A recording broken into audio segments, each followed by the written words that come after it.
Chest tube insertion. Chest tube insertion or tube thoracostomy is performed to evacuate an ongoing production of air or fluid into the pleural space or fluid that is too viscous to be aspirated by thoracentesis. This procedure is indicated in cases of hemothorax, pneumothorax, pneumohemothorax, subcutaneous emphysema of the chest wall in a patient who has sustained chest wall trauma requiring ventilator support or general anesthesia, persistent pleural effusion, and empyema.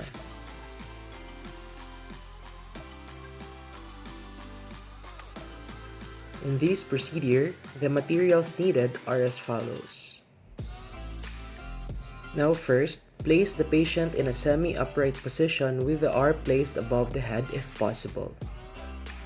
Wrap the skin over a wide area of the chest wall with povidone iodine from inward to outward pattern.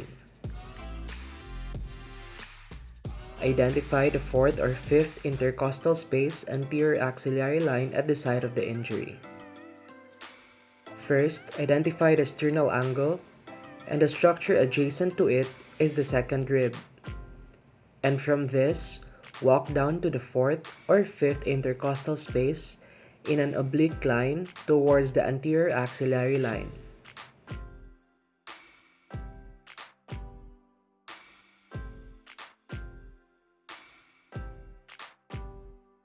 Drape the area with 4 towels. Drape first on the side of the surgeon, then place the other towels in the cephalad and the caudate side, and the last towel is placed on the opposite side of the surgeon. Then secure the drapes with the towel clips. On the previously identified site, infiltrate with the bevel up the skin with a local anesthetic such as lidocaine and block the intercostal nerve branches.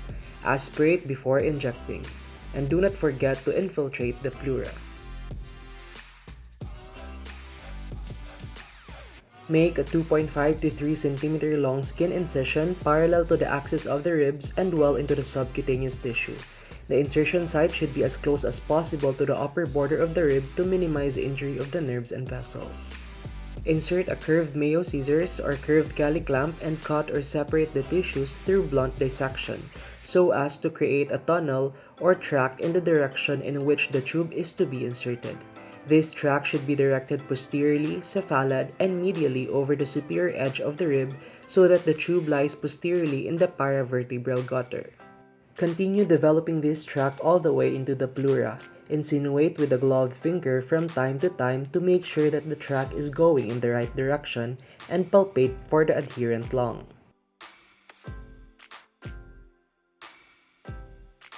Further enlarge the opening in the pleura by inserting a large Cali clamp and spreading it.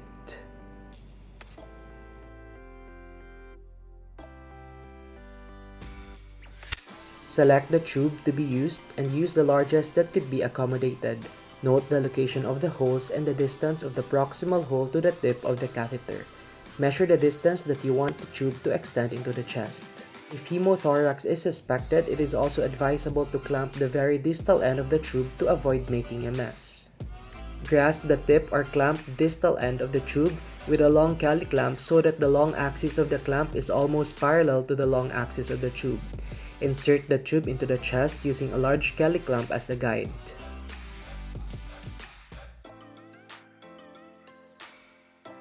Remove the large Cali clamp as soon as the tube reaches the desired position in the chest. Palpate superiorly and inferiorly to ensure that the tube has entered the chest.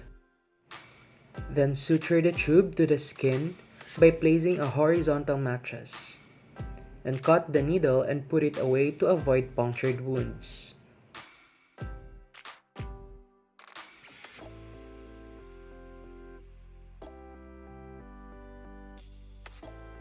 Tie the remaining sutures around the chest tube to secure it. Tie the sutures in place tight to the skin. Wrap the ends in opposite directions around the tube to form a series of X's and do at least 4 loops around the tube. push the suture down to the skin edge. Assess the strength of the suture. Connect the tube to the underwater seal drainage system. Care should be taken to do this step properly, as this may cause pneumothorax if tube is disconnected from the underwater seal. Then place Vaselinized gauze dressing around the tube and push it against the wound margin to prevent air leak.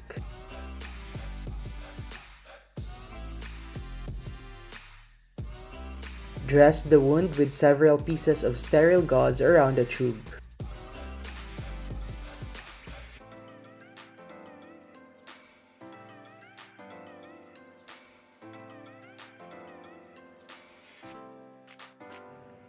Remove the drapings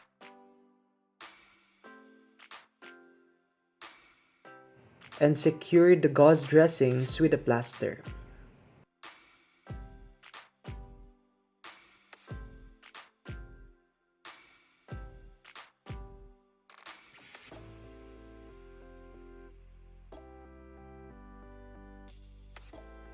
And lastly, obtain a post-tube insertion chest x-ray to check for the position of the tube. Here are my references. Thank you for watching.